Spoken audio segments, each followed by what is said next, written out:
The following podcast is brought to you by the Johners Podcasting Network, found exclusively at WrestlingWithJohners.com.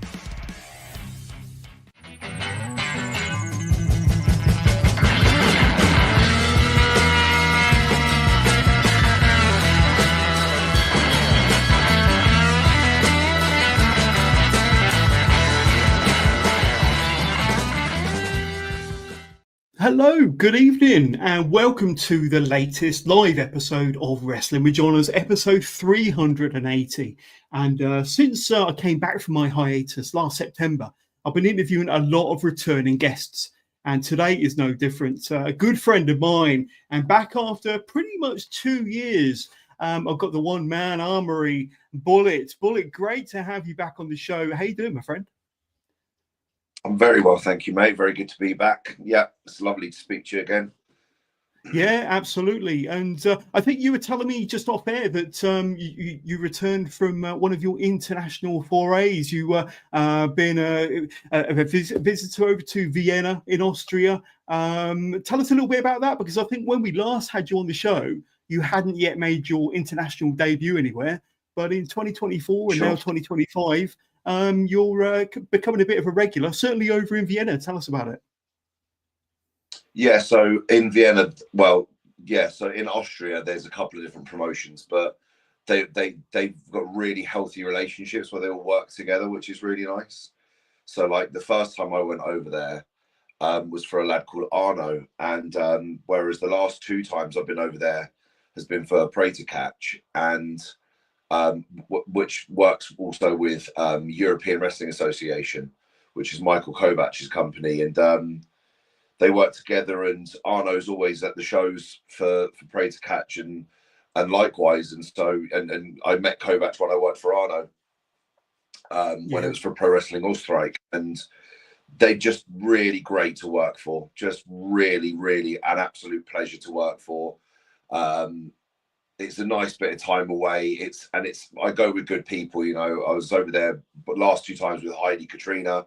Not this time, but last time I was there with Yestin Reese, who's a good friend, and it was really nice to sort of spend some quality time with them. But yeah, you're just very well looked after, very well respected over there. Do you know what I mean? It's just, you know, and it's just, yeah, there's no negatives. There's just no negatives to being out there, other than the jet lag, which isn't really, it's not really jet lag. It's just like, it's how quick it is. I went out there first thing in the morning, Saturday morning, and I came home even earlier Sunday morning than I left Saturday morning. So, you know, it's lightning fast, but it's just always a really great experience. And this last one I went and did, where we were at Lugner City shopping mall, was just amazing. Like real proper first few WCW Nitro vibes, where it's a shopping mall and everyone's around you, and there's 4 tiers, and on each tier they're just all lined up thick around the balconies, you know. And when you I don't think I am wrong in speaking for most people, that when anyone who hasn't started wrestling yet, who wants to become a wrestler, when they imagine that moment where they're just stood in the middle of the ring and the crowd are just giving them everything, they look up. They don't look down at some people sat around the ring. And when you're visualizing that dream, your dream is to look up and see a sea of people because you're in the Astrodome, or to look up because you're in this really tall building where they're all bleached up around you. And that's what you get when you go and wrestle for you know, the guys over in Austria at that venue, because they're just lined up like a wall of people all around you, as well as the sea of people that are all around you on the floor. And yeah, they were really into the match as well. I got to work with some really good dudes. Yeah, it's nothing but fun, and it's such a good experience. Yeah, and an experience you're looking to repeat through 2025 and maybe beyond. It sounds like you have a ton of fun every time you go over there, a great group to work for and a great crowd as well, but something you'd like to repeat, definitely more in 2025? Definitely. I think one of the other reasons why the scene is so healthy in Austria, and the reason why the different promotions are happy to work with each other, is because nobody runs too often. Like that was the show. Like there was a show at the I think he only does like Kovac only does 3 shows a year. So that was his March show. Then he's got one in June, and then he doesn't have one until December. And the likelihood is I'll go back in December. But if something comes up, I might go back in June. But right now, the plan is for me to go back again in December. I know that Arno's thinking of running in September. I don't know whether I'll be on that or not, but they don't run just all the time and oversaturate the product. Like you've got to catch the wrestling while you can, and so people do. They come out and in good numbers, and they've got really good talent over in Austria as well. Really good talent. Like everyone looks the part as well. So many guys look like wrestlers. They make the effort to put, they invest in their look and their gear and stuff, and they get good talent over there, and they have done for years as well. James Mason and Doug Williams, who are 2 of our best sort of exports for like helping people and teaching people. They've both been going over to Germany and Austria for decades, and you can see their work paying off out there, because there's people that do things they probably learn from James, or they learn from somebody who learned it from James, or they learned it from somebody who learned it from Doug. So it's recognizable patterns to what I do and how I work, and and it's not just your normal universal wrestling language. It's specific things that you don't know until somebody teaches you. And they've got some really good talent out there that have learned that stuff and worked with those people. So it's class. It's really good. Excellent. And for the next hour and 15, however long we've got Bullit, we're going to be talking everything from his run in progress, Wrestling Resurgence, ASW South, and so much more. And so WOS and that AA advert as well. We definitely want to talk about that.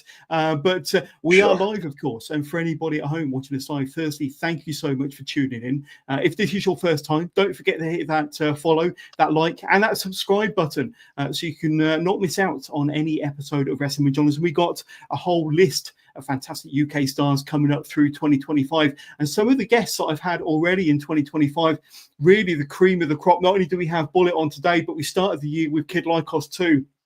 January was also a fantastic month that included Charles Crowley. And then going into February, Liam Jones was on the show, one of the very best heavyweights in the country. And I'm sure he'll pop up in conversation a bit later on when we speak more to Bullit. Amir Jordan came on the show in February. What a fantastic guest he was. And last week, we had somebody that Bullit is very familiar with, former stablemate in Progress, Charlie Sterling. A fantastic hour-and-a-half conversation with Charlie Sterling, one half of the Progress World Tag Team Champions and the current and the first ever OTT European Champion. And our very next guest, now this is going to be next Thursday, so that's going to be Thursday the 20th. We got none other than Lucia Lee coming back onto the show. Now it's been 2 years since we've had Bullit on the show. It's probably been 4 years, if not more, since we had Lucia on the show. And in that time, she's grown into being one of the leading female wrestlers in the UK. So can't wait to speak to Lucia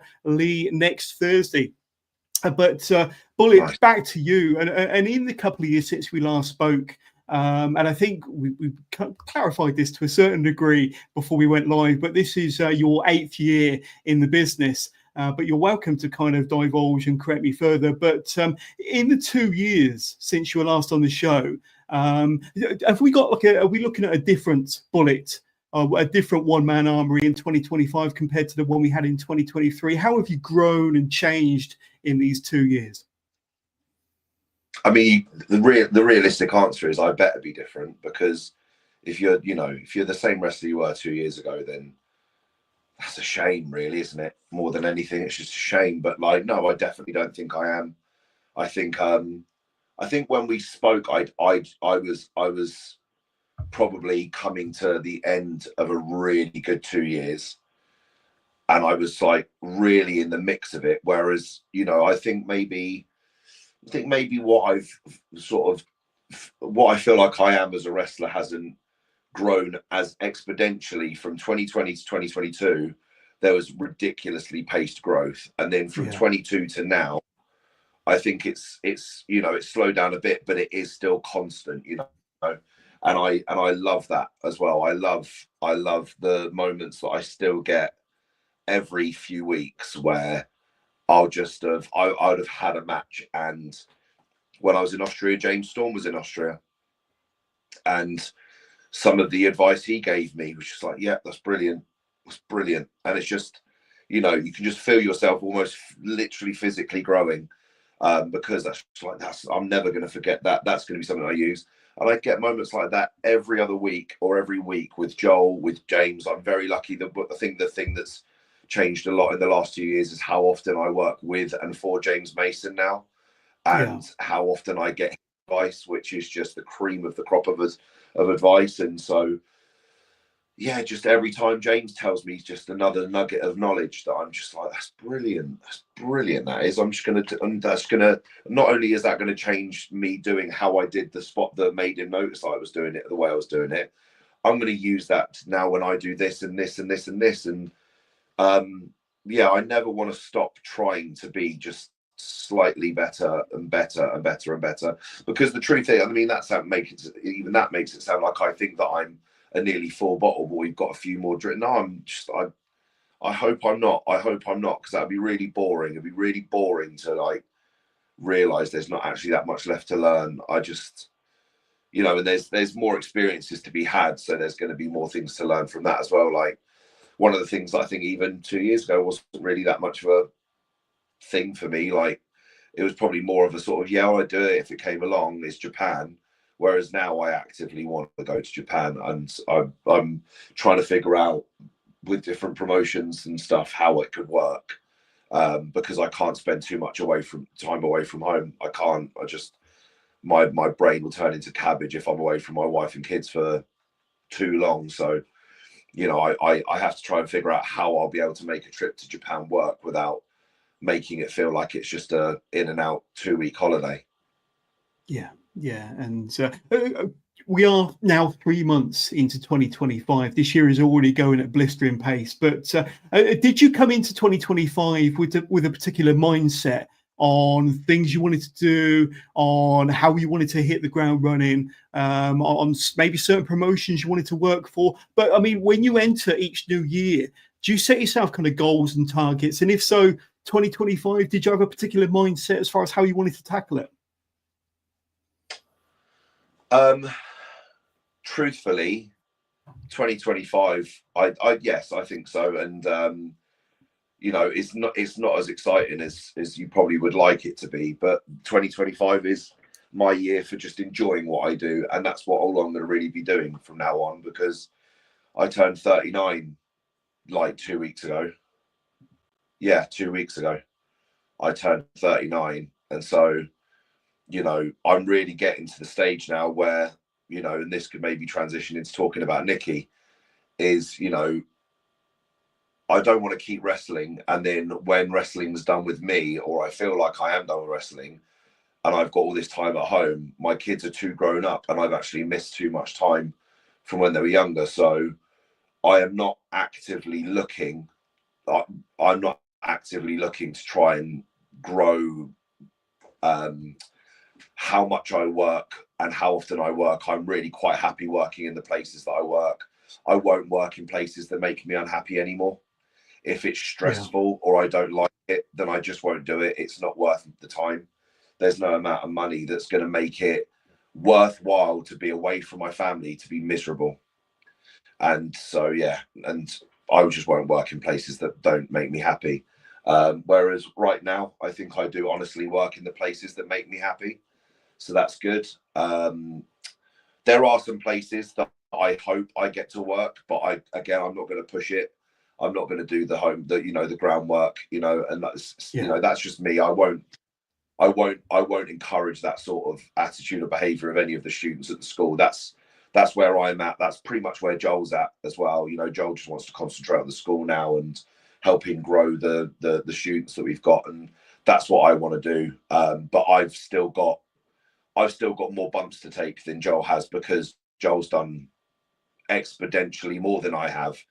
You know, I'm actually a year older than Joel, but what we've done in our time when it comes to wrestling is not comparable. So I've still got things I want to do. But my main aim is to start to sort of slow down slightly.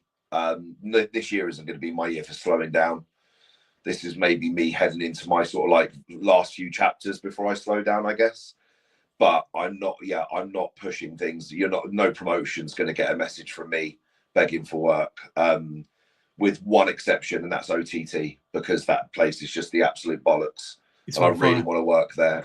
Yeah. Joe Cabray knows that as well, so it's up to him really. But like, and I hope we can talk again at some point, because Joe and I have had one conversation so far, but that's the only place that I actively want to try and get to. I'm not really interested too much in breaking into anywhere else and making it happen there. But that doesn't mean the answer is no if you ask me. It just means I'm not going to ask you, and that's fine if that means that it never happens. I'm very content with where I'm at now and where I've managed to get to in the short space of time that I've been doing it, because I think I told you the last time we spoke, really my only tick box was get paid to wrestle, and I accomplished that in 2018 or 2017,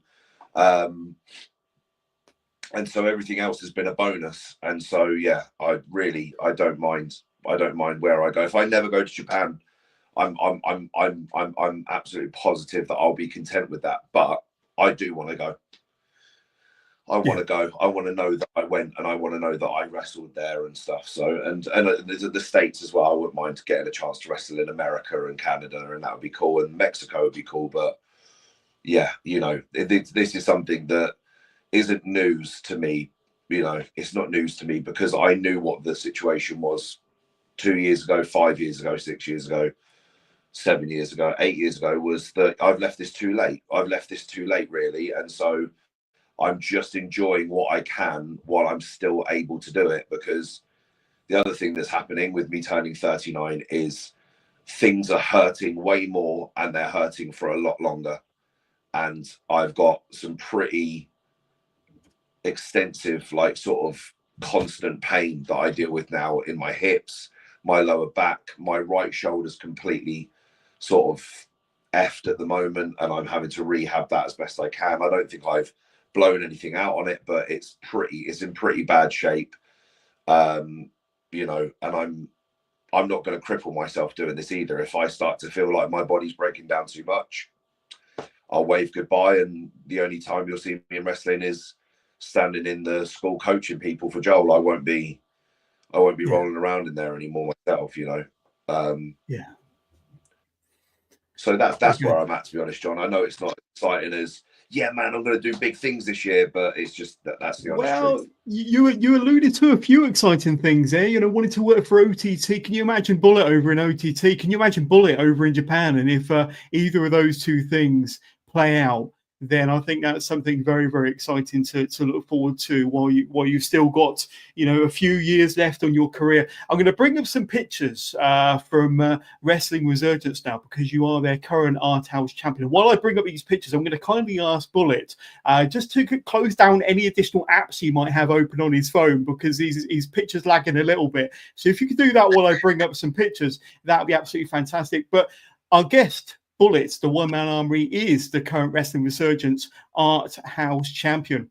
Now, he's been their champion for 578 days. We're going to talk about his reign. We're going to talk about all of that and the fantastic competition that we have to offer, or he has to offer over in Wrestling Resurgence. There's a few shots here. Let's say 578 days as the Wrestling Resurgence Arthouse champion.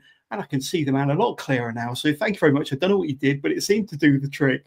But first of all, I thought you might have. First of all, tell us a bit about Wrestling Resurgence, because you've been wrestling for them. I think you made your debut for them early 2023. So just after our first. And you've been a constant on every single show ever since. So for the last 2 years, you've been there every single show. Since then, you've become their Arthouse champion, 578 days, which is a phenomenal reign. But first of all, tell us a bit about the promotion and what kind of resonates with you about Wrestling Resurgence, and why it's such a special place, why it has been and why it still is a very special place for you to wrestle in on a regular basis, Bullet.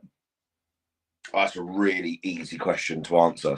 So the way I actually even started wrestling for Resurgence was Spike Gervais got injured, I think it might have been his shoulder, funnily enough, that went, and he needed to take a bit of time off. And in the time off that he took, there was a full Resurgence show in Leicester. But before that, the Resurgence guys were part of a team of different groups. I know TK Cooper was one of the people that put on some of the matches with his friends, and Resurgence did a couple of matches as well. And it was a Restival thing. It was like a comedy wrestling festival, and it was in North London. So I went and did that because whoever Simon was meant to wrestle, the person who was going to be in my match came out of that match and wrestled whoever Simon's opponent was, leaving a gap for where they were going to be in the match, which I then took. And that was, and I don't think you'll have a picture ready for this, but that was where I was dressed as a granny. I don't have that one. I've got lots of pictures, but right. I missed that one out. I don't know how. You missed that one. So I was dressed as an old lady, like yeah, proper curly powder wig, pearl necklace, glasses, and like an old lady's dress that was, you know, a 5XL that they managed to fit me into, and they cut the sleeves off. And that was a really fun match because it was me, Amira Blair, and Millie McKenzie against the late fantastic Curtis Chapman. And it was for the Arthouse Championship because Curtis was the champion. And Amira and Millie were fantastic in that match, actually playing old ladies, whereas I just was Bullet wearing old lady clothes because I'd snuck into the match because it was a bingo match. So whilst we were wrestling, we were also trying to play a round of bingo, and it went over really well. And the Resurgence guys just, I think, got more than they expected. Because I've got some experience in doing comedy and stuff from where I've done previous acting work and things, and making funny videos with my friends. And so then only a week or two later, I can't remember exactly how long it was, there was meant to be a 6-man tag team match because the group in Resurgence was Spike, Tate Mayfairs, and Harry Singh. And Spike couldn't wrestle in that match either. So he brought me up because of the Progress connection. It wasn't too hard for the Resurgence crowd to just go, yeah, we've seen this on the internet. So me turning up made sense. So then it was myself, Tate, and Harry against the 0121, made up of Doris, Maloney, and Amari. And we had a cracking 6-man tag. Yeah. Cracking 6-man tag. Really one of my most enjoyable matches. You know, good friends with Maloney, so we have good chemistry. Good friends with Dan, so we have good chemistry. I think it was like the second time I'd ever met Amari, but he was fantastic to work with. Tate and Harry on either side of me doing their thing. They're both great. And it went down really well. So Resurgence had like 2 doses of me in a small space of time. And I think that's where the relationship started. And then they had me up, I think, once to wrestle. I can't remember what my second match was after that, because it wasn't soon after that that they put me in a 4-way with Curtis again. Yeah. And Joshua J. and Franco Fate. And it was for the Arthouse Championship again. And that's where I won it. And yeah. You've had it ever since, a year and a half down the line. Yeah, yeah. Let's talk about some of your defences. I mean, one person I'm quite fascinated. You mentioned Spike there, and he was part of the reason why you started working for Wrestling Resurgence. Of course, that very strong connection from Progress, of course. But one of your title defences was actually against Spike, and I've got some pictures here. Now, we clarified this before we went live, and I believe that this match here that I'm bringing up on screen was the first and only one-on-one encounter between Bullet and Spike Trevay, and it didn't happen in a Progress ring. It happened in a Wrestling Resurgence ring for your Arthouse Championship. So first of all, tell us a bit about that. Tell us a bit about that that match and being able to, you know, work with Spike on opposite ends of the wrestling ring, and what it was like to actually mix it up with him as opponents. I mean, it honestly, I talk too much as it is. I could probably fill an hour and 15 minutes talking about what it was like working with Simon, because it covers a lot, right? It's a lot. It was genuinely emotional working with him, because you know, I'm a lot to work with in a ring, and I don't, you know, I try not to be too heavy-handed and too leady with people, but you know, I don't want to hurt Simon. Do you know what I mean? But I did want to hurt Spike Trevay, so therefore that was something I had to try and walk the line of. And I was really proud of what we did, and I'm really proud of Simon. And I, you know, I still am. I feel like I feel like I miss Simon a lot at the moment, so it's a bit tough, really. And yeah, that match, I don't want to use the word bittersweet, but there was a certain amount of bittersweet to it, because, you know, Progress and Resurgence were both the right place to do that match. We had a storyline reason for having the match in Resurgence, but we also had a storyline reason for doing the match in Progress. And bottom line is, Resurgence got there first because they pulled the trigger faster. You know, it is what it is, not to use a bullet. But the thing that I think made it bittersweet was that it essentially marks the end for me and Simon, I think, is the honest truth. It made me sad about the fact that because we had that match, and it was a very sort of, we could bring it back up again, but you know, it was a bit of a chapter ending. It was a story ending match. Like, it definitely completes the story at Resurgence. There's no need to revisit it really at Resurgence. And because it hadn't happened at Progress, I knew that it probably meant that doing it at Resurgence meant that it wouldn't end up happening at Progress potentially. And I think that's what made me sad, is that one of the best things that, you know, I've done since we last spoke was the stuff that I did with Simon.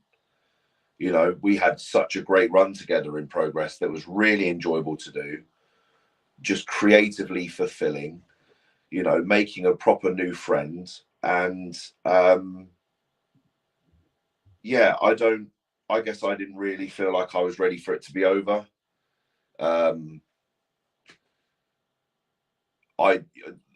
I think maybe what it was as well is that one of the things that was hard was that we had done so many storylines together in Progress. We didn't just do a match with Cara Noir. Do you know what I mean? He'd already started a story with Cara Noir. Then we did another part of the story. That was a couple of shows. Then it went away. Then it came back and was a couple of shows. It's the same with Maloney. He didn't just wrestle Dan. He wrestled Dan, but the story into wrestling Dan took place over 3 or 4 shows. And I always imagined that that's what would happen with me and Spike, would be that we would get to the point where we tell the story of me versus him, and it would happen over a period of time. We would run a program together, as it's referred to. And we didn't. We did actually. We cut promos with each other. You know, not to correct you, but I have missed one show for Resurgence, and it was actually the one before the match with Spike, because I was on holiday with family. They ran a show in the August, and I was away on holiday, so I couldn't make it to that show. And he wrestled Franco Fate on the show, and then cut a promo about me to continue to build towards the match. So we did build to the match, and obviously the stuff that we had done with me working for him and stuff had built up that story. Like I said already, we did have a reason to do that story in Resurgence, but I really thought we'd tell our own tale, like the ones we told at Progress together, and not just the two of us, but with, you know, all those different people that either he or we had matches against. And yeah, it was the realization when we had that match that it was kind of the end of it. It was all it was all going to be over after that, you know. Yeah, yeah. I do want to circle back to Progress in a bit and talk a bit more about your run there and the group and kind of the stories that you were a part of, the incredible stories that you were a part of during that time, and what the future might hold, if anything, in a Progress ring. But we'll discuss all that in a minute. I want to stick with Wrestling Resurgence, and obviously we just spoke about Spike as one of your opponents that challenged for your Arthouse Championship. The other person that we have to bring up is this guy here. And it's Mike Bird, of course. And you've had 2 fantastic matches with Mike Bird. I think you won the first, and the second one went to a time limit draw, if I'm not mistaken. And you're building to a third one in a short space of time, which we'll talk about. But I think when we talk about kind of classic matches and kind of the story and the battles that you and Mike have been through in a Resurgence ring, I think he will go down as possibly one of your toughest challengers, certainly for that group. Definitely. I mean, he's first class, really. Mike Bird is. And he doesn't get spoken about enough, does he? He doesn't get spoken about, about exactly how good he is and what legacy he's going to leave on the British wrestling theme when he finally hangs up the boots. But you two just went to war in them 2 matches and left so much on the table for that third match. No, I'm joking.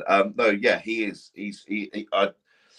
I agree, but I think he's in the same category as Eddie Ryan and Joel Redman in that aspect. Yeah. Is that they're just really fantastic wrestlers. Everything's really crisp. It's not just that they're good at technical wrestling, it's that they're good at every facet of the match. Do you know what I mean? They know exactly when and why to do what they do, and they know exactly how to do it the best it can possibly be done. And so for me, the thing I love about wrestling, Mike, is I've got loads of experience wrestling fantastic wrestlers, but how much do I have on the independent scene, which you might also know as the internet scene? Yeah. Because you'd be quite fair in thinking that I barely work over the last year, but I haven't, because I'm always wrestling with All Star, Kick Out, and wrestling for James. Like you said, I've been over to Europe a couple of times, and then I still pop up on certain indies, right? But how often do you get to see me wrestle Joel Redman at Progress or TNT or Resurgence? You don't. How often do you get to see me wrestle Eddie Ryan? You don't. But you do get to see me wrestle Mike Bird at Wrestling Resurgence. Yeah. Because that's the other reason why I love wrestling for Resurgence, is I think people think that they're just an art house crowd, but they're not. They're one of the best shows for completely different matches all the way through the show that offer lots of different things that make wrestling fun to watch. So you can come to Resurgence and you can see a high flying match, but you can also come to Resurgence and see some fantastic, acting essentially, but there's still, as part of the wrestling, from Crowley or Spike, as well as the other people that are there, people that can make you laugh like Crowley or like Gene Money. But then you could be blown away because Ojmo's been up there, Michael Oku's been up there while I've been up there as well. It's and some of the best women wrestle at Resurgence as well. Like every time I've been at Resurgence, there's been at least 4 top female British talent in the locker room at the same time. I say the locker room, it's the big gymnasium that we all get dressed in under the theatre, but like it's a really good mix of talent. And so what they do give you is one of the best technical wrestlers that you can watch against the best heavyweight in the UK. So that's what you get to see, right? You get to see the guy that does big man better than anyone fight me against 1A, B, and C of the top technical wrestlers that you can watch in this country. So it's Resurgence. Unique matchups you wouldn't see anywhere else. Unique matchups you wouldn't see anywhere else in a company that really does do true, variety shows. But the match we have to look forward to is that third match between yourself and Mike. And this one here, March the 22nd. So just 10 days around the corner.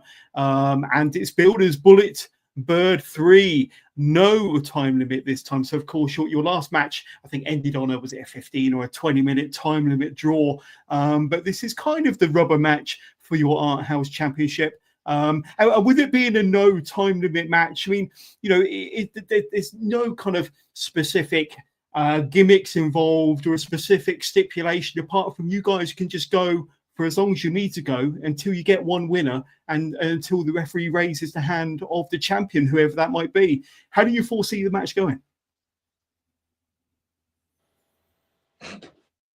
Painful. It's just gonna. You just reminded me that I'm well overdue doing about 100 burpees a day in preparation for that match. How is your stamina? Enough. Like I say, I'm really struggling with a shoulder injury at the moment, so I better pray that goes away well, that I can get back to work, because that's what it's going to be. It's going to be hard work in all the right ways. People that work in the business know that when you say it's going to be hard work, that's actually a bit of a dig at your opponent. It's not a dig at Mike.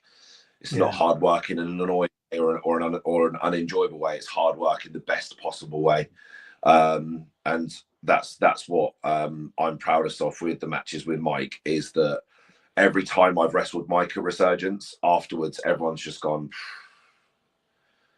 I just can't believe you guys just did that.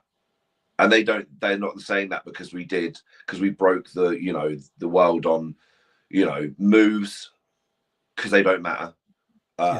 We didn't tell a particularly different story. We just told it as hard and as viciously and as competitively as we possibly can. And we'll do that again. We'll just do that again on the third one, and it will be all the bells and whistles. And I am looking forward to it, but I'm also looking forward to it being over. Really. Well, I suppose the tactic you need to adopt is to try and get it finished as quickly as possible. Don't let it drag out. End it in 5 minutes. You think I haven't tried doing that the last 2 times? Well, we look for it's going to be the Y Theatre again. It's in Leicester. But that venue is very, very special, and I know very, very close to your heart. And that match is going to be fantastic. I'll bring up the graphic one more time. The greatest grappler, Bullet Bullet Bird 3, no time limit for the Arthouse Championship. And just go to Wrestling Resurgence's socials. Click on the links and get your tickets for today for March 22nd, the next show, the greatest grappler. I want to circle back to Progress now, Bullet, because we touched on it earlier on. I'm going to bring up some pictures of you and the guys, Dominatus Radium, and you guys ran Roughshot for a couple of years in Progress with the Smoking Aces. Now they're 3 times World Tag Team Champions in Progress, but throughout the majority of that run, they would have been Tag Team Champions, and Spike as one of the longest reigning men's world champions in a Progress ring. Certainly after the pandemic, I think 700 plus days for Spike. But when we look at kind of your most enjoyable times in Progress, and I'm bringing pictures up here of when you battled Big Damo, my first question to you regarding Progress is about Big Damo, because when you were last on the show, we were kind of always fantasy booking a potential match that was probably only just being considered a match between yourself and Big Damo as the 2 biggest and best heavyweights in Progress. And that was, like I say, just between the 2 of us, fantasy booking. You said that it was on Progress to make it happen, and it did happen. I think it was a Sheffield show, September 2023. You did have a multi-man match as well, Sanity versus Dominatus Radium, yourself and the Aces. But regarding yourself and Damo, do you think there's kind of money left on the table where there could have been more to be had between yourself and Damo? And of course, we never saw the 2 of you get to wrestle in a one-on-one in Camden in the Electric Ballroom. So obviously, that was left on the table. But were you satisfied with the matches that you did have with Damo? Okay, so let's keep things positive and say there's fuckloads of money left on the table for me at Progress. And that's all I have to say about that. So in answer to your question about me and Damo at the ballroom, that means obviously yes. But to keep things positive, my time in Progress, fantastic. Yeah, I am satisfied. That match up in Sheffield was great. Wrong location, but it was still good. It was still, Sheffield turned up and they were a great crowd. They just watched a match where they didn't know what the build-up was. And also the people in Sheffield, Progress fans in Sheffield, had never seen me before. So there was only a handful of people there that had a clue who I was. But the match we gave, I'm still proud of, and I still happily go back and watch on the Progress on Demand. But to go ultra positive, the 6-man with the Aces and Sanity is my favorite match that I was involved in at Progress.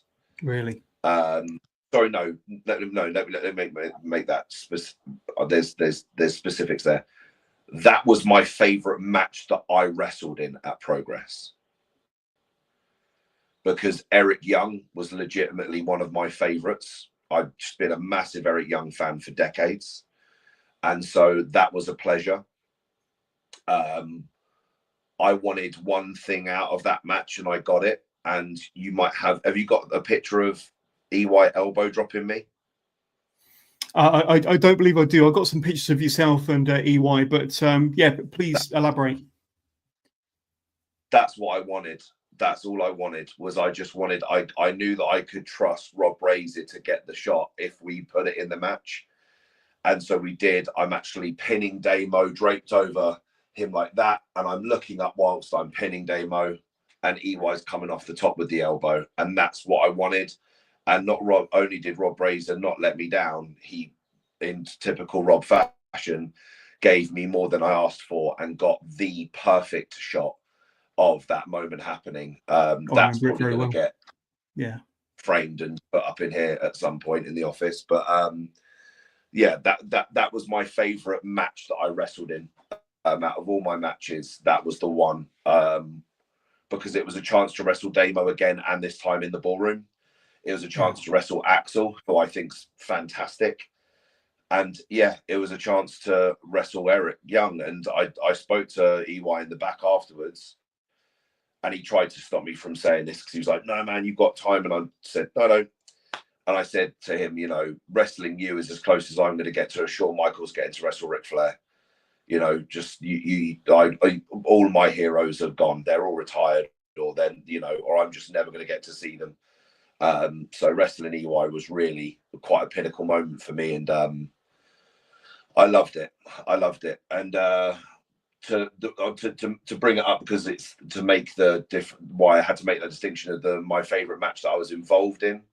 My favorite match that I was involved in was when Spike wrestled Tom Dawkins for the last time, because he won the right to be Cara Noir back at the end.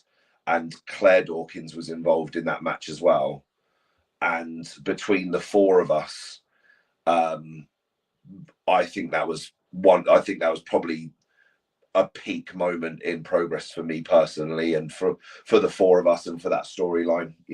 They did the cage match afterwards, which was, well, we know, right? It took a lot out of both of them, especially Tom. But thank God he's back now. But that moment we had, the last 15 minutes of that match, I'm not gonna keep it a secret. I have watched that multiple times because of how proud of it I am. I just love watching it. Like, it is so fun to watch the whole match from start to finish. I think it is peak Progress, really. I really do. Yeah, absolutely. And this was the one and only picture I've got of yourself and EY in the ring. I neglected to put the picture up of the elbow drop. Must admit, couldn't find it before we went live. But I didn't realize until you explained there what a proud moment that was for you. And another really cool moment, and a couple of matches that a lot of fans kind of hark back to during your Progress run, was with Kid Lycos 2. your archetypal David versus Goliath storyline. You got the first win in Birmingham, which I was at and I saw, and that was quite a dominant win. And then I think it was the semi-final match before the Twisted Metal Steel Cage match where Kid Lycos beat Spike to become the world champion. And of course, Kid Lycos got his win back against yourself that night in the ballroom. But I think, that David and Goliath storyline, it works generation after generation, year after year. But I think the two of you had great chemistry, and especially being involved in that Spike and Kid Lycos storyline as like the undercard attraction to that storyline, all within, all bubbling in Dominata's Radium and Lycos Gym. But that's certainly a couple of matches and a storyline and a feud that are very fondly remembered for your time in Progress. Definitely, Joe's the man. Yeah. It was a real pleasure working with Joe. Every single segment I did with Joe was great. Every match that we did together was great. The match we had in Birmingham where I essentially tortured him, that caught the eye of so many different people. That was ferocious. It was horrendous, but artistically it was fantastic. It's just really, I enjoyed the art that day, but I really did. And Joe's just so good. He's just so good. And I agree with you. We had great chemistry. I feel like I felt like wrestling. This doesn't make any sense apart from spiritually. Wrestling Joe was like wrestling myself, because I never once picked up Joe or had Joe pick me up and go, "Where are you going?" I knew exactly where Joe was going, and I knew exactly how Joe was going to go wherever he went, and I knew how fast he was going to get there. Do you know what I mean? And he was just so easy in that sense to work with because he's such a pro. And the peek behind the curtain comment is as well as that so many wrestlers know one of the things that's equally as satisfying as pinning somebody 1, 2, 3, crowd goes wild for you, is lying there getting pinned 1, 2, 3, crowd goes wild for your opponent. It's just as satisfying, and lying there and hearing that crowd go absolutely mental, just deafeningly loud when Lycos 2 pinned me. And that was the first time anyone had pinned me in first and only time anyone pinned me in Progress. And it was really great. It was really great. I was really, really proud of it, and proud of Joe as well. I just think he's the man. And I haven't been there, but I get things fed to me, and from what I've got fed to me, he just hasn't stopped that momentum as well. Like, he's still just as over, he's just as popular, and he's just as appreciated, and he's still having great matches after great match after great match. So I'm really, really proud of Joe for that. I'm really happy for Joe for that. And I did see Joe towards the end of the last year and gave him a cocky little, "You're welcome. You're welcome for being as over as you are now. You're welcome."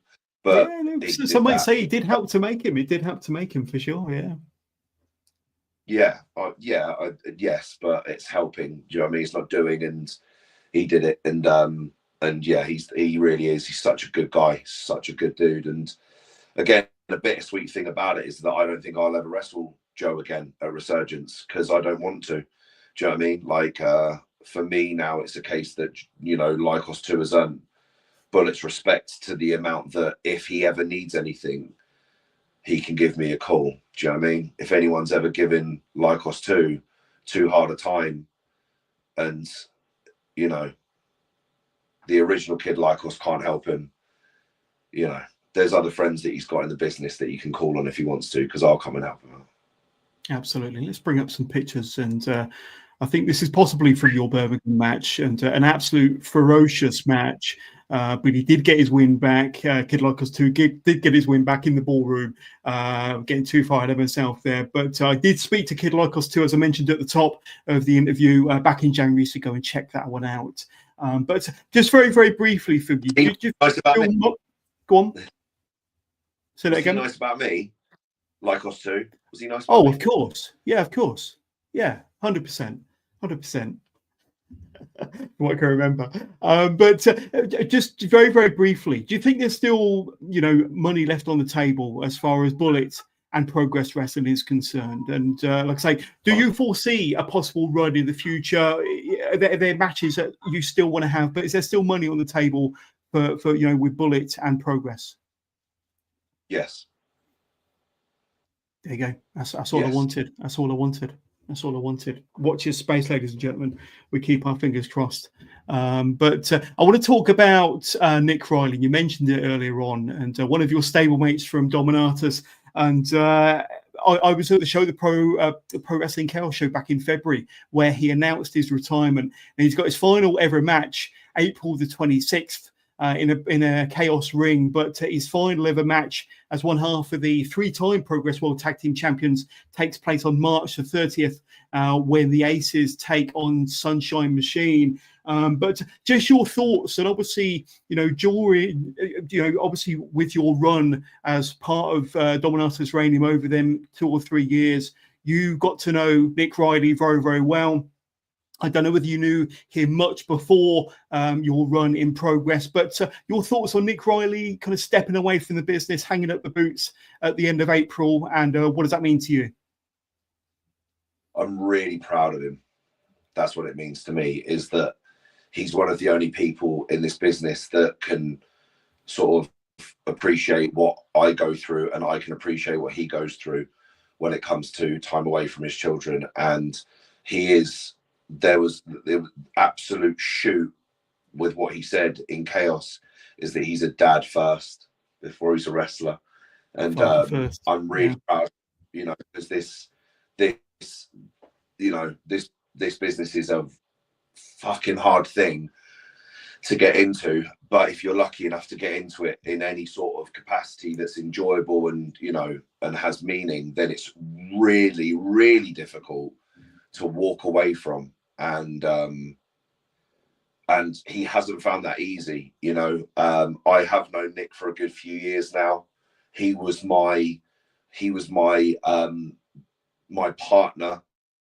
He was my tag team partner on Joel Redmond's Stag Do, when we went and played pub golf and we got paired off. And one thing I can tell you about Nick Riley is that he's shit at drinking, and he was a nightmare of a partner. And I had to carry him on my shoulders, I think at one point, literally, not just figuratively, because of how useless he is, especially when a drink's got bubbles in it, then he's really crap. Was this over in Malta by any chance?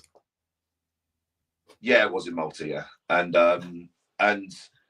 yeah, that was a massive bonding moment for me and Nick, and that Stag Do happened before the Dominatus Reignium thing kicked off as well. So by the time Dominatus Reignium came around, Nick, Charlie, and I had spent that week, that sort of weekend in Malta together, and been on a couple of other shows with each other.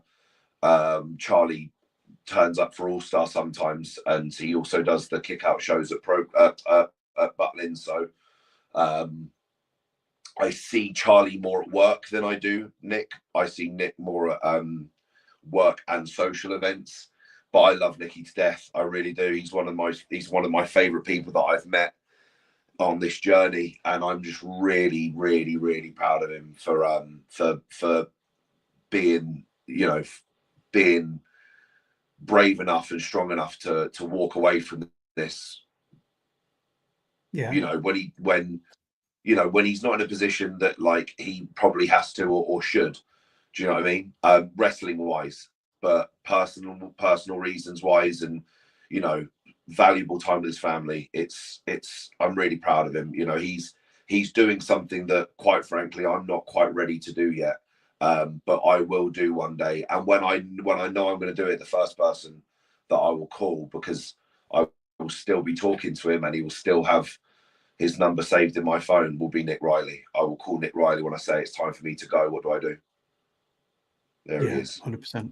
Yeah, top man. That picture you showed before of the two of us on the stairwell, I think is my most liked picture on Instagram.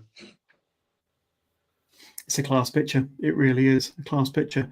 And of course, that's when you covered for Charlie Sterling when he was out injured. But some great pictures there. Great guy. And a bit of an exclusive. I will be having Nick Riley on the show in April, just before he steps away from the business, to get his insight and first person perspective on, because of course he's a former guest, so I have to have him back on the show. But it's quite apropos that he will be hanging up the boots at the end of April, and I'll be having him on the show that very same month. But talk to me a bit about heavyweight wrestling, because I know that we spoke about heavyweight wrestling back in 2023 when you were last on the show, Bullet. Well, in your mind, what's the current state on the UK scene, or maybe further afield as far as heavyweight wrestling is concerned? Because of course my jam is tag team wrestling, and of course I'm a massive fan of heavyweight wrestling. When you get two big guys in there, or like we explained earlier, the David and the Goliath story that could be told, and the action that can be had in those sort of stories. But you being one of the best, if not the best, heavyweights in all of the UK and Europe, what's your perspective on heavyweight wrestling in 2025? Where you feel it's at the moment? I think it's doing better than it was doing, but it's still not doing as well as I'd like it to do. I do feel like there are certain occasions where the idea might come into somebody's head to use me, and then they go, oh, but we kind of need him to lose, so we won't use him. Or, well, we need him to look strong, and he won't if he's in a match with Bullet. And the reason for that is because they're not an actual heavyweight, or they're not actually that big. And it's quite to me work. Do you know what I mean? Somebody, like I said earlier on, a lot of the guys in Austria are massive, right? I'm not as much of a giant in Austria as I am back home, right? And one of them made a point, which I got to agree with. It sounds like sour grapes, but I got to agree with it.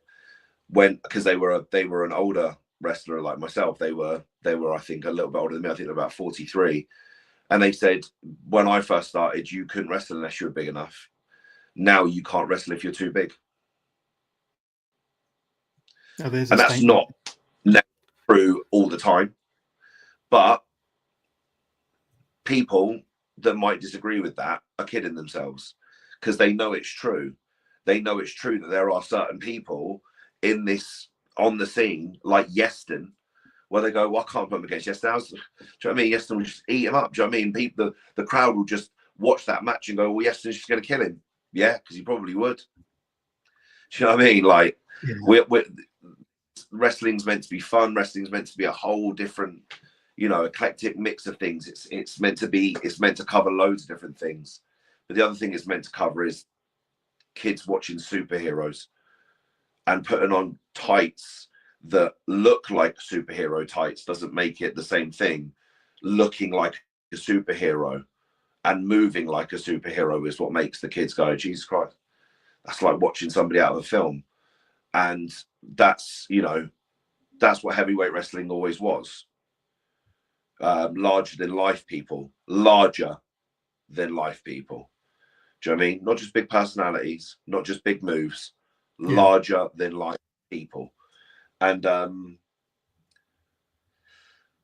I think all I want, John, is I just want the space to be shared properly. That's all I want. I want the right amount of space on every single show for proper heavyweight wrestling. I want the right amount of space on every single show for high flying wrestling, technical wrestling, women's wrestling, hardcore wrestling, comedy wrestling. I want it all. I want every single show to give the equal and right amount of space, because one thing that is the absolute worst show you can go to is a show where all the matches are the same. Yeah. And all the wrestlers look the same and do the same moves. Yeah. Watching the same moves happen over and over again on the same show as well. What a terrible show. That's not the best wrestling. Do you know what I mean? And especially if it's a show where there's 1,000 moves in each match, that's not the best wrestling. Do you know what I mean? It's just a mix would be much more enjoyable, not just for family shows, for everyone. Everyone would enjoy it more if they got to see variety when they come to a wrestling show. Yeah, those are the best shows, the variety show, 100%, 100%. Moving on from that, and thank you very much for your perspective on heavyweight wrestling in 2025. And I'm sure I'll ask you the same question when we get you on for part 3 in 2 more years' time. But I want to talk to you about ASW South now. And of course, you're closely associated with the school, of course, the unit down in Salisbury, but you're even more closely associated with the shows. And of course, ASW South, they hadn't run a show when you were last on Wrestling with Johners 2 years ago, but in that time, they've not only kind of opened their new units, but they've ran 7 shows, 6 student showcases as well, Bullet. And like I say, you've been on each of the 7 main shows. You are the current ASW South British champion. And like I say, I think you speak about variety shows. I think that's certainly what you get with an ASW South show. And it's got a real mixture of some of the best pros in the country coming down, like yourself, for example, to showcase the key matches on the ASW South's main card, but they also use a great mix of some of the top students that are trained with yourself and Joel and the fantastic team down in Salisbury. Tell us a little bit about the shows that you've been a part of, because as I said, they always deliver. I know they do the student showcases, but everybody on both cards, each time they perform, deliver 1,000%, don't they? Yeah, because out of the respect for Joel Redmond, right? You know, that's the sort of ethos of the school, is that we've got outwork everyone written on the wall, because that's the ethos of the school. And so therefore you work as hard as you can on those shows, no matter what your role is. If you're the main event, you put everything into it, but if you're match 1, you put everything into it. And you know, nobody leaves anything behind when they go in the ring on those shows. And yeah, Joel is very proud of the team. I'm very proud of the team as well for my part. And with the student showcases, I'm not always there for them, because especially when we run any sort of July or August or September shows, sometimes I'm actually working for James Mason in the afternoon, and then I come and do the evening show. Whereas the last 2, because they've been around the sort of more Christmassy time, I've been able to be there for the student showcase, and I now am basically like the producer, on the showrunner essentially. I sit backstage, the sort of go position, and I take it very seriously. You know, I've got every match written down on a sort of notepad with space underneath it. I sit and I watch the matches. I time the matches so that the students are learning to stick to time, for when they hopefully one day wrestle on TV and get to realize how important sticking to your time is. I can literally hear Tom Scarborough and Oscar Harding just clapping right now about sticking to time. But yeah, and I take down notes. So I've always got a monitor in front of me, and I watch the matches and I write down notes. And so before everyone goes out for their match, I've got what I need them to do from either myself or from Joel, as to what they need to do in the match. So they will get given some last minute notes. Remember, guys, when you go out there, just keep working this, or make sure you do this, make sure you do that. They then go out, have the match. I write down notes. And then when they come back, they very, very quickly get feedback, because I've got to give them their feedback, move them on, give my note to the next match that's going out, and then set the timer back up and watch them and stuff. Yeah. And then, but I've still got the notes there so that when the show's all finished and we've got that gap between the showcase and the evening show, then I can maybe go over things in a bit more detail with people, and give them, you know, the full feedback. But yeah, they are. You're absolutely right. They're doing us real proud. Like I can say that the last 2 shows that I've done that for, there's been, I mean, the last student showcase had 40 matches or something. I can't remember what it was. I think it was 9. 1 match on that card went over, and the show before, 1 match went over. And when they went over by about 28 seconds. Everybody else was at time almost exactly or just under. So when we're teaching that and in the classes, they're learning their body clocks really well. Which is great. And yeah, they're doing the thing is, I'm really blunt as people know, if anyone knows me, I just don't really mix things up. So I'm just going to say how it is. I'm not going to blow smoke and say that the matches are the best matches you'll ever see.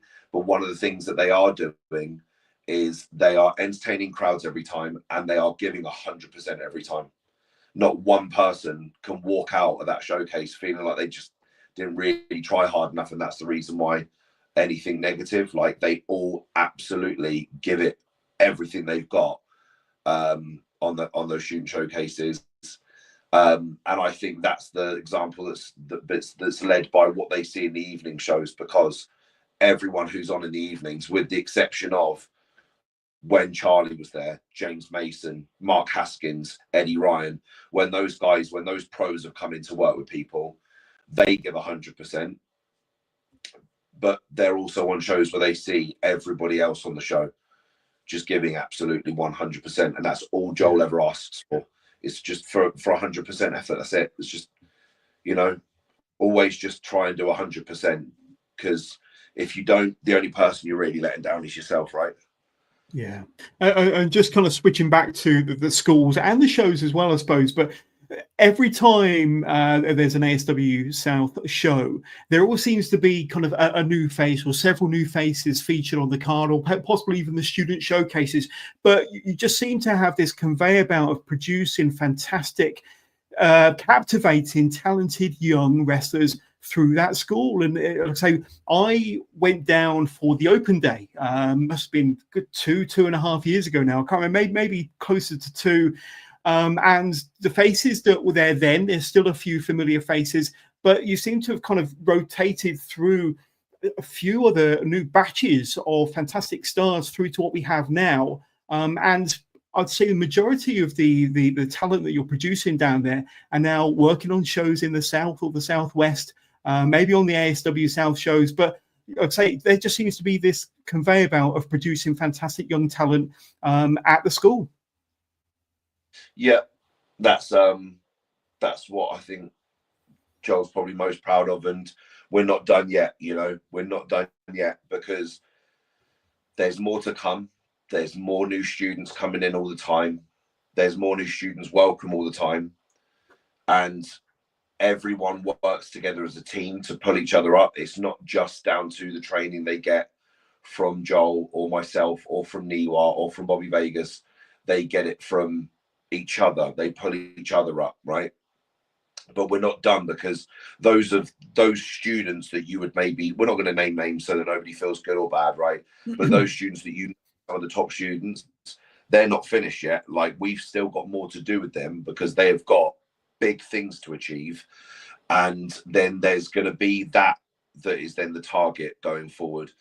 Right now, all the students, their target's trying to achieve what I've done, or better than that, what Joel's done, right? Or what Niwa's done, right? Niwa with his international wrestling, Joel making it to the WWE. Do you know what I mean? Yeah. Me is those that are actually concentrating more and trying to make it a little bit more in independent wrestling. They're not so enamored with WWE, or they're maybe setting themselves more realistic expectations, because they don't think they'll ever get WWE or international. But they do want to make a good scene. They do want to make a good name for themselves on the scene, at least, right?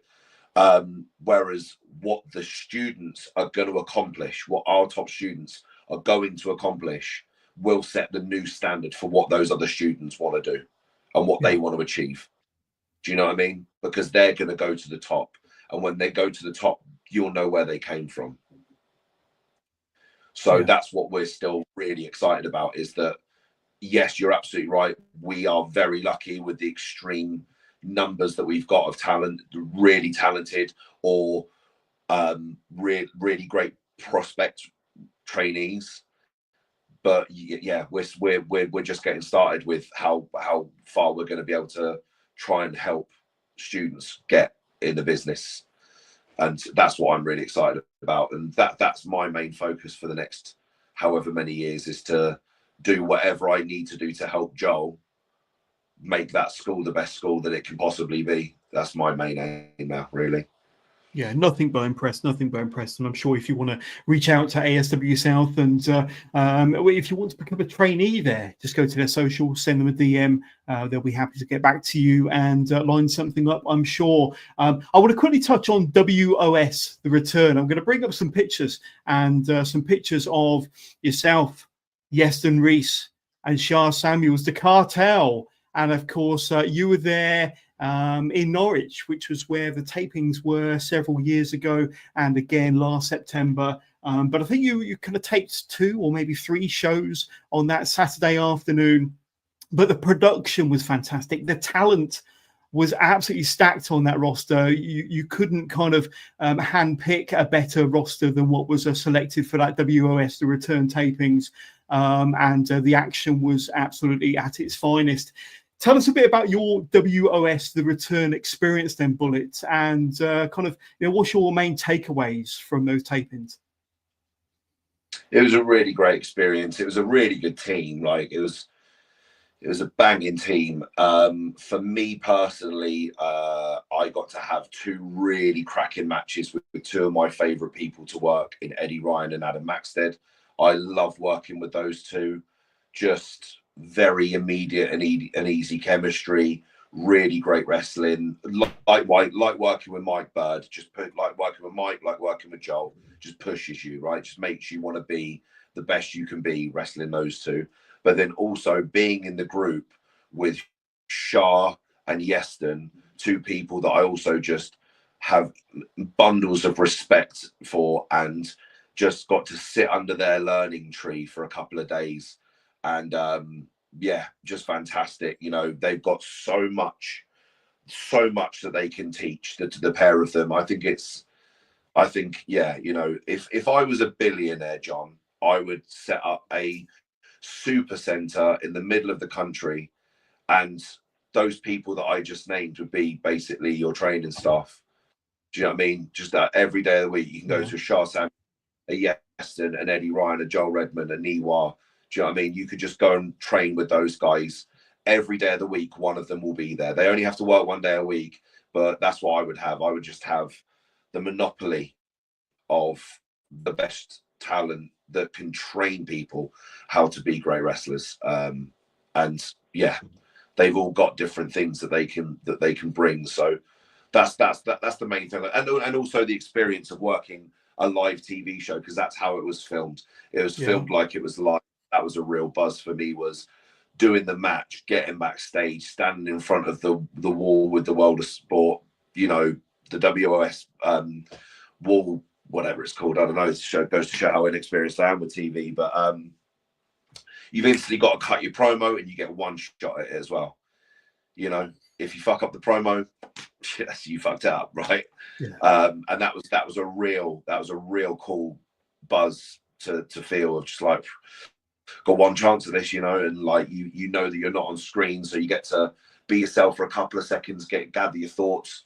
What am I going to talk about? That's what I'm going to say. Okay, here we go. Right, boom, and then you get introed in, not too dissimilar to how you intro in when you do them backstage, and then you just got one take and you go, and that was really fun. And again, I was actually also really proud of what I did as well. I've spoken to a few different people about it, and yeah, it's a bit of an angst for myself and the people that I've spoken to about it, of just that we just want to see it as well. We don't just want other people to see it. We'd like to see it back. We want to see what it looked like. We really do want to see it. So, but got to be patient, because it is about trying to get it on TV, and these things don't happen overnight. Yeah. A lot of people forget, and I wasn't there for this, is what I've been told. But a lot of people forget that's also what happened with the original World of Sport. They filmed the pilot, and it didn't end up on TV for a long time after that. A year and a half. Yeah. There's a lot of red tape to cut through, and it's being worked on from what we're being told, and that's all I can say, and that's all I know. It's not keeping anything secret. I really don't know any more than you do, John, at this point, really. We'll keep our fingers crossed, and they've got the content. It's going to be used. It's going to air somewhere, but it's just a matter of when and how. Yes. But I'm sure it will air somewhere. I want to bring up this here, and of course, you were the face, or shall I say, the body, or maybe the elbow drop of the AA. And of course, we've seen you on the side of billboards, the side of vans. We've seen you on the TV advert and all over their social media campaign. How on earth, my friend, did you become the face of the AA? By getting a message on Instagram. Simple as that. I got a they message. Reached out to you. The person who messaged me was one of the agents that had been tasked with finding different wrestlers that fit the mold and that they were interested in looking at. That led to a phone call asking me whether I'd be interested in. I obviously was. I think probably everyone that got asked said yes. And then I just sat back and waited as it went through the sort of process of taking all of these different op choices and whittling them down and whittling them down and whittling them down. And then it came down to me and two others. And I'm lucky enough to actually, I think was probably quite naughtily told who the other two were that it came down to. And they picked me. And I went into West London to a really very cool and nice, clean studio. It was really freshly new, like fresh new studio. And spent not even a full day there, just jumping off of a scissor lift onto two crash mats over and over and over and over again, while the very talented Jessica took picture after picture after picture of me using, I believe, the same sort of cameras they try and use in live sports. So like at football games and stuff. Jessica's the exclusive photographer for Fatboy Slim as well. Anytime Fatboy Slim gets a new album made or just has pictures taken, does a photo shoot, anything like that, it's Jessica that does it. So that was very cool because I'm a big Fatboy Slim fan. So this photo was taken in midair. So that or was you kind of on a crash mat there? Did they cut out the background? Was that a midair shot or a mid-action shot? Yeah, every single one of them was legitimately in midair. I'm not on any wires or anything. I wasn't jumping off that far. I was probably only jumping about 6 feet. Each fall was probably about a 6 foot drop. And yeah, they gave me 2 thick crash mats. So they were really lovely. They were really concerned about me all day. They were like, "Do you want to take a break?" After like 3, I was like, no, let's keep going. Like, have you got it? And so, because landing on a crash mat is nothing for what we normally do. So I was happy to do it. And I did different things. I did leg drops, and I think I even comically, I mean, it looked great in a picture, but it wouldn't look great in a match. I did the AJ Styles phenomenal forearm pose as well, which did make it onto a. If you find the the profile post that they used, it's me doing the AJ Styles phenomenal forearm again off the scissor list, and then I would just land that to feet on the crash mat, or just land on my knees or something. But yeah, it was a really fun day. And another interesting thing was that on that day I found out how absorbent my skin is, because they made up this water and gelatin so that the idea of it is they only have to spray it on you once or twice, and then it will go hard on your skin and settle as what looks like a sweat drop. And then all you do afterwards is just wash what feels like these little plastic droplets that are all over your skin. So like I say, yeah, it's like glycogen or whatever and water. And the guy the makeup artist had to keep spraying me like every second or third jump, because my skin would absorb the glycogen. My pores are so open and ready to take it in that even though it was jelly, my skin was like, yeah, I'll have some of that as well. It's mental. Shouldn't have been moisturizer. Maybe that's why my fake tan always looks good as well. Now we've worked with each other many times backstage, and I've interviewed you a whole ton for companies such as Southwest Wrestling. But I do remember very fondly this afternoon in the Cheltenham Town Hall when Bullet, the One Man Armoury, pushed backstage interviewer Wrestling with Johners halfway across the Cheltenham Town Hall and I stopped skidding about 5 seconds after that shove. Yeah, I mean, I've been kind of pushed and pulled, and I've had a forearm uppercut from Heidi Katrina, and yeah, even Nathan Cruz has roughed me up, but I've never been pushed so hard as I was that afternoon by the One Man Armoury. Thank you, Bullet. Yeah, you're welcome. Do you remember what I said to you after I finished doing the interview? I do not. When you rolled about 4 yards away from me, I said, "What you were out of shot as soon as I pushed you. Why did you take that many rolls?" And it really goes to show that you want to get in that ring one day, Jonas. That's what it is that you just wanted to feel like a wrestler for those few seconds, and you were giving yourself a couple of bumps. And one day you're going to get in that ring, you're going to interview somebody, and you're going to take a choke slam, aren't you? Well, some might say that I still have to kind of get you for that promo battle we had in the unit ASW South a couple of years ago, and yeah, maybe there's something down the road. But maybe I'll tap you half of this and come down for some training sessions. But who knows? I am only 2 years away from being 50 years old. I don't know that I'm way too old to get into the wrestling ring, but maybe doing promos, backstage interviews is my limit. Perfect time. Never too old, eh? Never too old. Yeah. The other thing I want to ask you about is this here. Now, you never gave me an answer when I DM'd you, but from a TNT show, you're pointing at the Wrestling with Jonas logo, saying something either to the crowd or under your breath, I don't know, clearly pointing at the logo. Now, please enlighten us, Bullet. What were you saying, or kind of what did you say to the Wrestling with Jonas logo there? What were you saying to the fans? I did reply to you. I said, "Wait until you see the footage." I haven't seen it. I don't subscribe. I think it's a Fight Network, so you might have to pay for it. But I don't no, know. I pointed and then I it's really awkward telling you what I did. It's better if you just watch the footage. If I tell you what I did, it's going to make things awkward between us. But no, it's all I'll tell you. Hopefully one day you'll see it, and you'll see what I do on the footage, and it's positive. That's all I have to say. I don't do anything negative after I point at the Jonas sign. I do something very, very positive. So I thought we were friends. So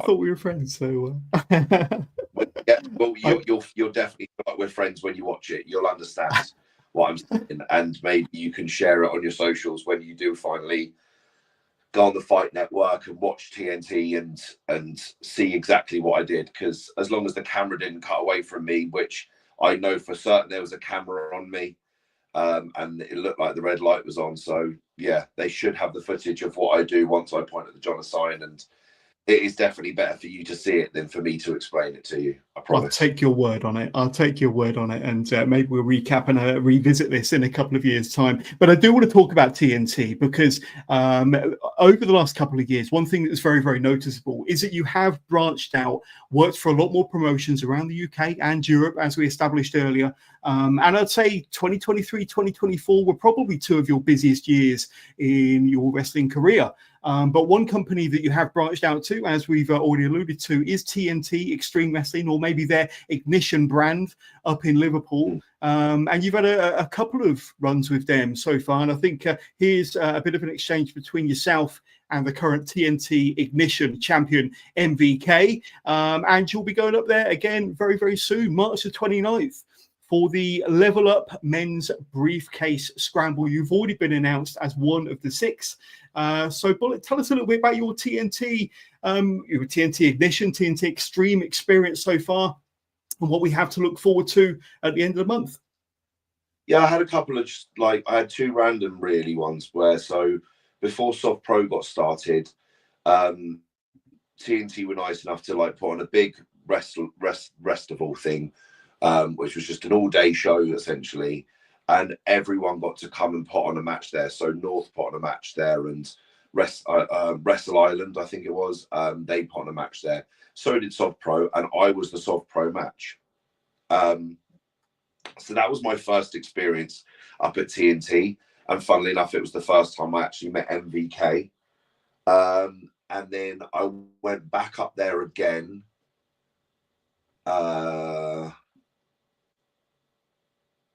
when was it? My memory's gone.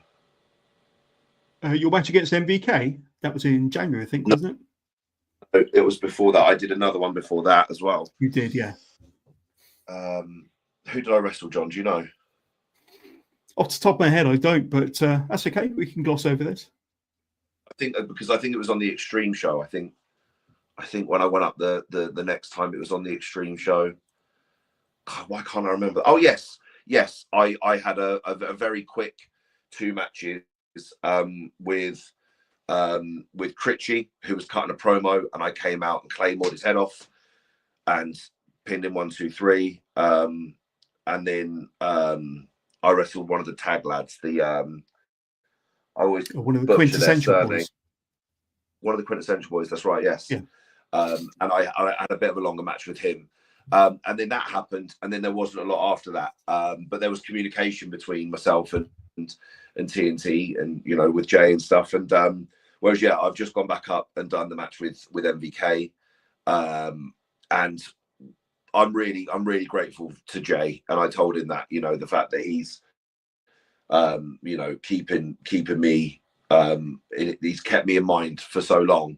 And hasn't given up on me, because there's been times where he's tried to put me in, I've already been busy and I've really wanted to do a show, and I was already working somewhere else, so I couldn't go up and see him and stuff. And we've made it work, and so we're hopefully moving on to consistently me being up at TNT, because I love it. I think it's hilarious as a Manchester United fan how much I love Liverpool. I hate the club, but I don't hate the town. I really love Liverpool. I think it's a fantastic city. I love visiting there. I love the architecture, and I love the audience as well. Like, every time I've been to TNT, I've gone there as a heel and I've left as a babyface. Every single time. They just take to me, and I don't know why, but whatever. I'm not gonna question it. I love it, and they're really great. And I really love that. I liked the Extreme crowd, which was the adults only. They were all very cool, very loud, very lively. But I really liked the family show that we did for Ignition, and I'm very proud to be on those Ignition shows. I think they really are fantastic.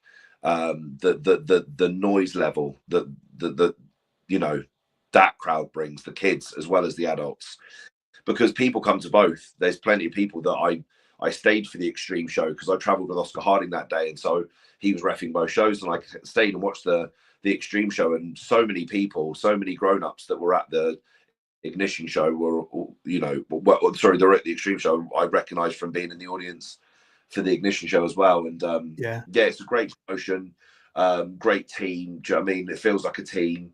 That's what it feels like. It's sort of similar to some of my other more favorite places to work, where it just feels like a camaraderie thing backstage.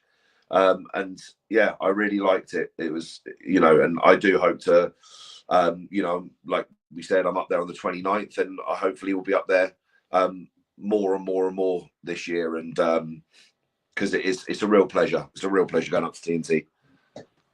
1000%. And I was on the phone to Jay earlier on this afternoon, such a top guy, and I can't wait to get up there again myself. Let's jump to some questions, because I've got to say Megan has been very, very patient. First of all, let's go Bullet. Of course, Megan, Mega Storm, one of the ASW South trainees, of course, and she asks, hey Bullet, who is your dream opponent this year to go against? Now, you face some of the biggest and the best names from the UK and further afield throughout your career, Bullets, but anybody that stands out in 2025 that you'd like to kind of tick off your bucket list of dream opponents? Cara Noir. Good choice. Because I get to wrestle so many other people. Do you know what I mean? That doesn't mean one answer to that question is pretty much everyone that I wrestle all the time, continue to keep wrestling them. There's certain people like Lewis Bashan that I'd like to wrestle on a bigger stage. But I really enjoyed my match with Tom Dawkins. Yes. And I never got to wrestle Cara Noir, and I want to wrestle Cara Noir. I don't want to fucking spit egg in each other's mouth. We'll leave that out. But I want to have a really, really good match with Cara Noir. Yeah. And you would have been one of a few people to have wrestled Tom Dawkins and Cara Noir if it ever happens. So that'll be a pretty cool full circle moment. And we've got Trevor watching us live at home. Bullet, you are awesome. And back to Megan, and she asks, who would you like to defend your ASW South Heavyweight Championship title against? So I know that a certain Nathan Angel, am I right in thinking that last month he won a certain briefcase that entitles him to a shot at a championship that he once held, all very briefly, until you cashed in your shot at the belt? But anybody in particular in the ASW South locker room that you'd like to defend your championship against, even if it is a certain Nathan Angel? Dan Rodman. Good choice, top guy. There we go. And speaking of Nathan Angel, who is that over your right-hand shoulder on your wall there? You seem to have a certain Nathan Angel calendar, if I'm not mistaken. That's me. That's you. A very beautiful son of me. But yes, that is the Nathan Angel calendar, which should be should really have been updated with a new 2025 one. But he's too busy now, isn't he? Too busy being Mr. England over in Thailand and doing all of his international travel as well. But yeah. Wow, yeah, that's right. He told me he was going to get a 2025 calendar out, and he never did. But never mind. I'm sure he's been a very, very busy boy. But Bullet, as we get to the end of this fantastic interview 380, and our second chat with Bullet. And if you wanted more of an origin story of the One Man Armoury, then go back and check out our original interview from 2 years ago. This was kind of more of a recap from the last couple of years and what he's been up to in 23, 24, going into 2025. But for any of my listeners at home, or anybody that might just be finding out who Bullet is and wants to learn more, or wants to just reach out and say hi, where can they do so on your socials, my friend? And if it helps, I've got your X and your Instagram scrolling along the bottom. It's literally just that. It's just that Bullet Benno. The best and easiest way to get hold of me is through Instagram. I'm still just as crap at my X as I was 2 years ago. And I do check my Facebook more often than I check my X, but I check my Instagram the most. So if anyone does need to reach out to me for anything, then that's the place to go, is at Bullet Benno at Instagram. There we go. There we go. But if you've got any parting words, any final words from the One Man Armoury Bullet to sign us off this episode of Wrestling with Johners, as a returning guest, of course, to anybody that might be watching at home, any final words, any parting words from the One Man Armoury? Thank you for having me back on. It's been a pleasure to talk to you again, as it always is whenever I see you on shows.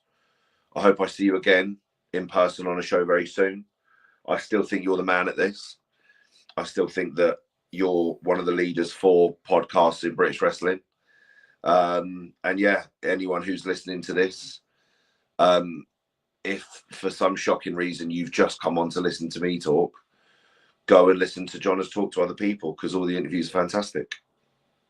There we go. Well, thank you very much. And I can't wait to shake your hand and thank you next time I see you at whatever show that might be. But the One Man Armoury Bullet, thank you so much for being a fantastic returning guest. We'll get you back on within the next 2 or 3 years, but we'll see you very soon, my friend. And thank you very much for your time.